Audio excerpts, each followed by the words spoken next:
La va a terminar poniendo arriba. Pierna buena, marca la jugada. Ahí va Gil Muntadas, la pone al punto penalti. El remate al palo y gol.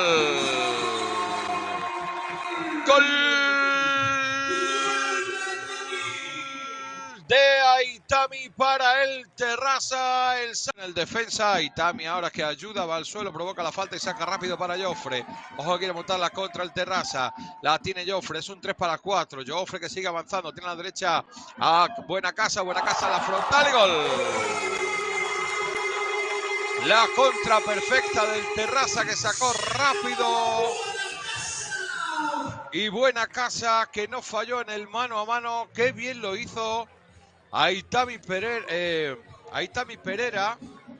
Y ahora las protestas de Pepe de la Sagra. Pero ahí estaba Adri León para interceptar el pase. Juega de espalda Juan Delgado. Descarga. Pero ojo que la descarga es mala. Porque es prácticamente un pase hacia el rival en zona de... ¡qué gol! Decía, la descarga hacia atrás se convierte en una asistencia hacia el rival. La aprovecharon ahí entre Sergio Buenacasa y Pau Salvans, que pone el 3-0 en el marcador.